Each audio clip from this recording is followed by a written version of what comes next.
Hello students, good evening. My dear students, today we are going to discuss about a very important topic of English grammar, that is subject verb agreement. Subject verb agreement, or you can say subject verb concord. Both are the same. Agreement or concord means compromise.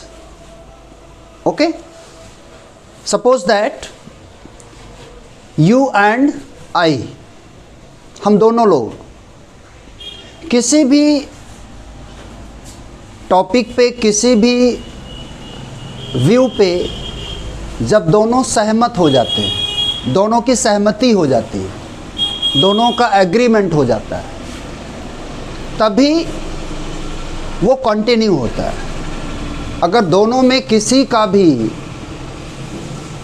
अगर agreement नहीं है, दोनों में अगर compromise नहीं है, तो कभी भी कोई भी जो कॉन्ट्रैक्ट है, जब तक दोनों लोग सहमत नहीं होते तब तक वो आगे कंटिन्यू नहीं होता है। जैसे मेजरमेंट, इंग्लिश ग्रामर क्या है? Grammar is a measurement of language. ये क्या है? मेजरमेंट है। कहीं पर भी थोड़ी सी कोई मिस्टेक है, कोई भी एरर है, तो वो ग्रामर नहीं हो सकता। ठीक वैसे ही एग्रीमेंट का मतलब है कंप्रोमाइज़, दोनों में एग्रीमेंट होना चाहिए। ठीक है, तो यहाँ पे बात किसकी हो रही है? सब्जेक्ट और verb. Subject and verb must be agree, they must agree, उन्हें एग्री होना चाहिए। अगर एग्री नहीं है तो सेंटेंस नहीं बन सकता। We can't make any sentence without the combination between subject and verb. इससे पहले हमने डिस्कस किया था subject and predicate. For making a complete sentence it is mandatory to combine between subject and predicate. Predicate में क्या है? उसमें verb के साथ ऑब्जेक्ट भी है, अदर वर्ड भी है। ठीक है, लेकिन यहाँ पे क्या है? मिनिमम एक सब्जेक्ट, मिनिमम एक verb. For making a complete sentence, it is must to combine between subject and verb. Minimum एक subject, minimum एक verb होना चाहिए। किसके लिए? एक sentence के लिए। Without subject, no value. Verb, वो सिर्फ verb ही रहेगा। In the absence of verb, there is no value of subject in a sentence. किसी भी सेंटेंस के लिए subject plus verb equal to sentence. Minimum एक सब्जेक्ट, मिनिमम एक वर्ब होना चाहिए किसी भी सेंटेंस को बनाने के लिए। तो subject and verb must agree for making a complete sentence. एक सेंटेंस को बनाने के लिए इन नंबर, इन पर्सन, दोनों को क्या है? नंबर में, पर्सन में, हर तरह से उनको क्या होना चाहिए? उनको एग्री होना चाहिए, तभी हमारा सेंटेंस बन सकता है। ठीक है, जैसे वर्ब में सिंगुलर वर्ब है तो हमारा सब्जेक्ट भी सिंगुलर होना चाहिए। SS equal to PP means singular subject, singular verb. अगर प्लूरल है तो प्लूरल सब्जेक्ट, प्लूरल वर्ब। ठीक है, अगर सिंगुलर सब्जेक्ट है और वर्ब प्लूरल की है तो एग्रीमेंट कहाँ हुआ? तुम एक, हम एक, एग्रीमेंट हो गया। अगर आप कहोगे नहीं, आप एक, हम दो, आप एक ले लीजिए, हम दो ले लेते हैं, तो कैसे एग्रीमेंट होगा? नहीं हो सकता ना। क्यों? क्योंकि आपका ज़्यादा हो गया, मेरा एक है, आपका दो हो गया। कैसे एग्रीमेंट होगा? जब तक दोनों का जैसे मेज़रमेंट होता है, अगर 0.1 की भी अगर कमी है तो फिर वो एग्रीमेंट नहीं हो सकता, दोनों का मेज़रमेंट इक्वल नहीं हो सकता। ठीक है, ठीक वैसे ही यहाँ पे क्या है, सब्जेक्ट और वर्ब दोनों में एग्रीमेंट होने के लिए, एक सेंटेंस बनाने के लिए दोनों लोगों का एग्रीमेंट होना ज़रूरी है। ठीक है, तो ये बहुत ही इम्पोर्टेंट टॉपिक है, हम लोग डिस्कस करेंगे। ठीक है, the verb in a sentence must agree, उनको क्या होना चाहिए, एग्री होना चाहिए with the subject of the sentence. Verb का एग्रीमेंट होना चाहिए किससे, सब्जेक्ट से, किसी भी सेंटेंस में उसके नंबर और उसके पर्सन के अकॉर्डिंग। ठीक है, subject as you know, subject क्या है, सब्जेक्ट या तो नाउन हो सकता है या प्रोनाउन हो सकता है। ठीक है, डूअर्स, सब्जेक्ट्स में क्या होते हैं, या तो नाउन होगा या प्रोनाउन होगा। ठीक है, सब्जेक्ट, नाउन और प्रोनाउंस। अगर ये सिंगुलर है, ठीक है, तो वर्ब भी सिंगुलर होनी चाहिए। ठीक है, अगर सब्जेक्ट सिंगुलर है तो वर्ब भी सिंगुलर होनी चाहिए। ठीक है, अगर subject, if the subject of a sentence is in singular number, अगर ये सिंगुलर है तो उसकी वर्ब भी सिंगुलर होनी चाहिए। अगर सब्जेक्ट प्लूरल है तो वर्ब भी प्लूरल होना चाहिए, तभी तो कॉम्बिनेशन होगा, तभी तो एग्रीमेंट होगा कि नहीं। ठीक है, तो दोनों में एग्रीमेंट तब होगा जब सब्जेक्ट किसी भी सेंटेंस में, the verb in a sentence must agree with the subject of a sentence in person and number. First, अगर पर्सन है या नंबर है, उन दोनों में क्या है, एग्रीमेंट होना चाहिए। ठीक है, तो singular subject, singular verb, okay, plural verb, plural subject, PPSS। अगर सिंगुलर है तो दोनों सिंगुलर होनी चाहिए और प्लूरल है तो दोनों प्लूरल होना चाहिए। Verb means action words, doings. ठीक है, तो ये आपको क्लियर हुआ, बहुत ही इजी टॉपिक है, सब्जेक्ट वर्ब एग्रीमेंट। इस टाइटल से ही क्लियर हो जाता है कि सब्जेक्ट और वर्ब का एग्रीमेंट होना चाहिए। एग्रीमेंट तभी होगा जब दोनों में इक्वालिटी होगी। ठीक है, अगर सब्जेक्ट सिंगुलर है तो प्लूरल भी सिंगुलर, वर्ब भी सिंगुलर होगी। ठीक है, अगर सब्जेक्ट प्लूरल है तो वर्ब भी प्लूरल होना चाहिए।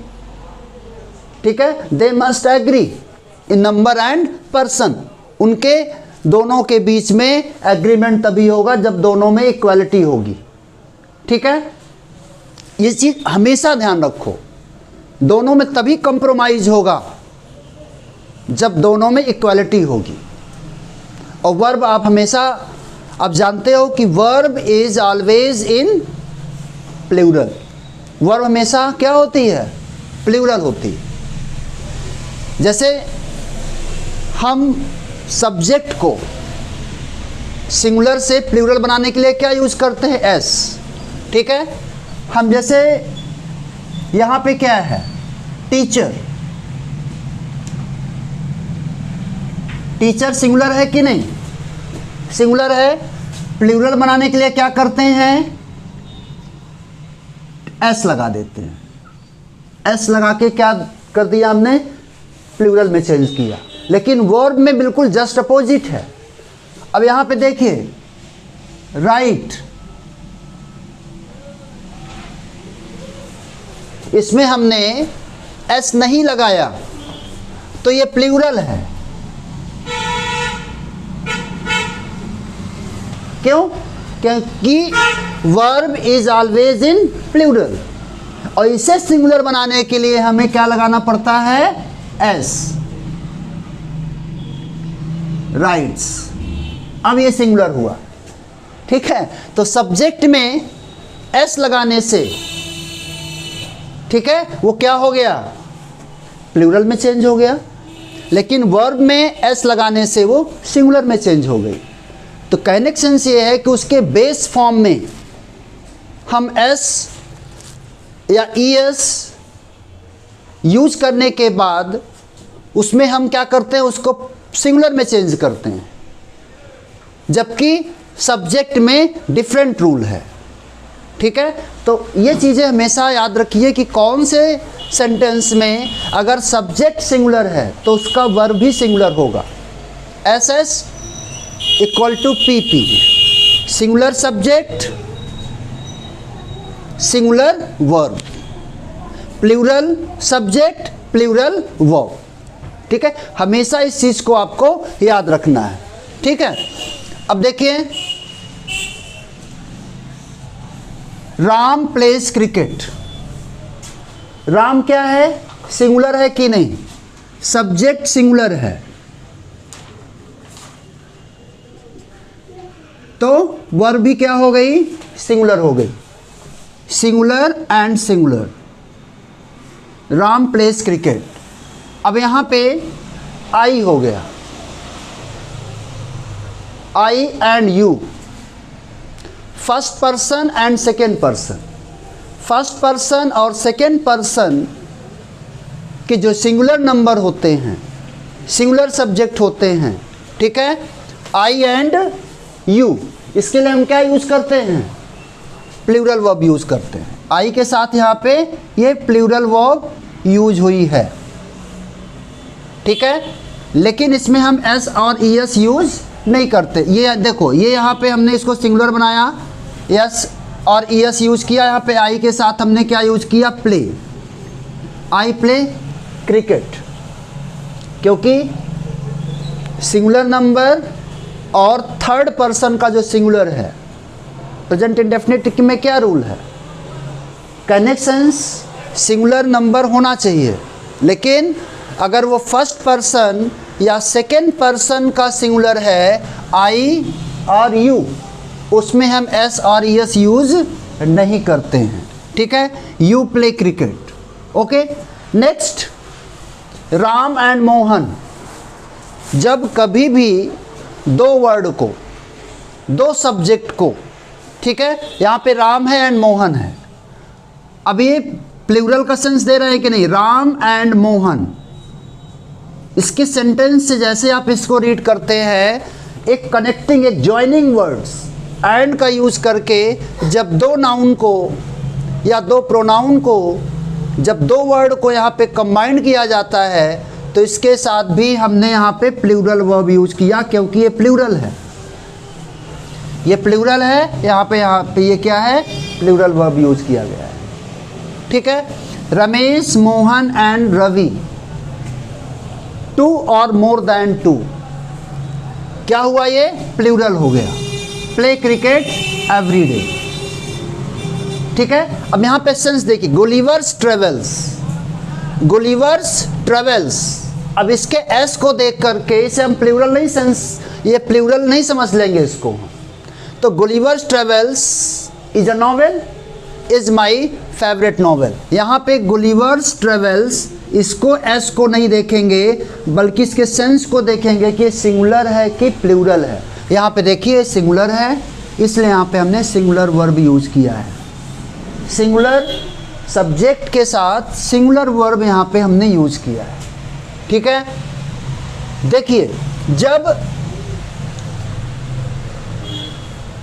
सब्जेक्ट में देखिए राइस एंड पल्स, जब ऐसी कंडीशन आती है by using connector, joining word and का यूज करके यहाँ पे दो वर्ड को कनेक्ट तो किया गया है, लेकिन इसका रूल क्या है, अगर इन दोनों का सेम आइडिया है, if they are the same thing, यहाँ पे क्या है, फेवरेट डिश है। अब ये दोनों, मतलब ये डिस्क एक जब when it expresses one idea, one thing, the same thing, जब यहाँ पे सेम थिंग को प्रेजेंट कर रहा है, rice and dal, this is a dish, यहाँ पे हम प्लूरल यूज नहीं करेंगे, सिंगुलर वर्ब यूज करेंगे। ब्रेड एंड बटर, दोनों को एक साथ खाते हैं, दोनों का सेंस एक ही है, फूड के लिए इसका यूज किया जा रहा है। तो जब एक ही चीज़ है, दोनों को as a when both of the things considered as the same thing, considered as the same idea, तो ऐसी कंडीशन में भी हम इज यूज करते हैं, ठीक है। या किसी पर्सन के लिए, किसी ऑब्जेक्ट के लिए, किसी पर्सन के लिए अगर दो वर्ड सेम उसी के लिए आया है, ऐसी कंडीशन में भी हम भले ही एंड का यूज करें हैं, एंड का यूज तो करेंगे, लेकिन उसके लिए हम सिंगुलर वर्ब यूज करेंगे। जैसे यहाँ पे क्या है, my teacher and guide, guide कोई दूसरा वर्ड नहीं है, कोई दूसरा पर्सन नहीं है, माई टीचर एंड गाइड, वो मेरे टीचर हैं और मेरे बेस्ट गाइड भी हैं, ठीक है। ये दोनों केवल एक ही पर्सन के लिए आया है, ऐसी कंडीशन में भी हमने यहाँ पे क्या यूज किया, सिंगुलर वर्ब यूज किया, ठीक है। अब देखिए यहाँ पे each one, every, everyone, everybody, anyone, anybody, nobody, somebody, someone, no one, either, neither, either और, निदर नॉर, ये सब क्या है, ये जब भी ऐसे प्रोनाउंस यूज किए जाते हैं या ऐसे सब्जेक्ट्स जब यूज किए जाते हैं तो इनके साथ हमेशा सिंगुलर वर्ब यूज होती है, ठीक है। इनको सिंगुलर सब्जेक्ट में कंसीडर किया जाता है और इनके साथ सिंगुलर वर्ब यूज की जाती है, ठीक है। Let's see the examples. Each of the students was willing to speak, was, no one was present in the room, someone has stolen my book, nobody has called the police, every Indian loves the nation, इधर रवि और सीमा, एक ही person तो हुआ, या तो रवि या तो सीमा, has reached the, ठीक है, हैज़ रीच्ड देयर। तो ऐसे कंडीशन में हम यहाँ पे क्या यूज़ कर रहे हैं, सिंगुलर वर्ब यूज़ कर रहे हैं, क्योंकि ये यहाँ पे सिंगुलर सब्जेक्ट यूज़ किया गया है, ठीक है। One of the girls, one of the girls, okay. There is no chair, no chair, no आया यहाँ पे singular verb. Neither you nor your sister was present in the meeting, ठीक है। तो ऐसी कंडीशन में हम क्या यूज़ करते हैं, इसको आपको हमेशा याद रखना पड़ेगा। ऐसे सेंटेंस, अब इसके डिटेल में कॉम्पिटिटिव लेवल में इसके बहुत ज़्यादा डिटेल्स में हम लोग स्टूडेंट्स को पढ़ाते हैं, लेकिन ये क्लास 10th और 11th स्टैंडर्ड के जो आपके बोर्ड में जिस तरह के जो आपके क्वेश्चंस पुटअप किए जाते हैं, तो उससे रिलेटेड ये आपको देखो बहुत इजी सेंटेंस आते हैं आपके एग्ज़ाम में, इसका यूजेज भी आते हैं, बहुत इजी आते हैं, बहुत टफ वर्ड्स नहीं यूज़ किए जाते। तो यहाँ पे ईच है, each one, every, everyone, everybody, anyone, anybody, nobody, somebody, someone, no one, either, neither, इधर और, निदर नॉर, ये सब याद रखना। ये हमेशा दे ऑलवेज रिक्वायर सिंगुलर वर्ब्स, इनके लिए सिंगुलर वर्ब की रिक्वायरमेंट होती है। फिर जैसे both, considered for two object, two person, both का मतलब दो, several, many, few, some, a few, these, those, 2, 3, 5, 10, 15, hundreds, 1000, ऐसी जब सिचुएशन आती है तो इनके साथ ये क्या है, प्लूरल में कंसीडर किए जाते हैं और इनके लिए they always require plural verb, ठीक है। इनके लिए प्लूरल वर्ब का यूज़ किया जाता है। जैसे both of them are intelligent in my subject, several books were new, many leaders are coming here. Okay, those books are very costly. These girls are very intelligent. A few students are regular. 5 students have passed in the examination. Some students are very naughty. Both Ravi and Mohan are good students. तो ऐसे जितने भी words हैं इनको हम plural में consider करते हैं, ठीक है। कभी कभी क्या होता है, बहुत सारे सब्जेक्ट में बहुत सारे वर्ड्स हैं जो आपको लगता है, सुनने में लगता है कि ये प्लूरल हो सकते हैं, लेकिन प्लूरल होते नहीं हैं। उनके अकॉर्डिंग ही वहाँ पर हम वर्ब यूज़ करते हैं। जैसे सिविक्स, अब सिविक्स में एस लगा है, लेकिन है क्या वो सिंगुलर नंबर है कि नहीं। सिविक्स, मैथमेटिक्स, डायनामिक्स, फिजिक्स, ठीक है, म्यूजिक्स, पॉलिटिक्स, ठीक है। ऐसे जितने भी वर्ड हैं इनको देखने के बाद लगता है कि ये तो प्लूरल होंगे, नहीं, लेकिन वो प्लूरल नहीं होते हैं। और कुछ दिखने में हमको सिंगुलर लगते हैं लेकिन वो सिंगुलर होते नहीं, ठीक है। जैसे कैटल है, अब वो सिंगुलर, जैसे सीप है, सीप सिंगुलर भी हो सकती है, प्लूरल भी हो सकती है। डियर, बहुत सारे एग्जाम्पल्स मैंने आपको बताए हैं। तो इन सब चीज़ों को हमें हमेशा ध्यान रखना है। सब्जेक्ट कैसा है, सब्जेक्ट अगर सिंगुलर है तो वर्ब भी सिंगुलर होगी, सब्जेक्ट प्लूरल है तो उसकी वर्ब भी प्लूरल होगी। ये चीज़ें हमेशा हमें ध्यान रखना पड़ता है, ठीक है। तो फिर हम नेक्स्ट टॉपिक में अभी बहुत सारी चीज़ें डिस्कस करेंगे सब्जेक्ट वर्ब एग्रीमेंट में, ठीक है। Thank you.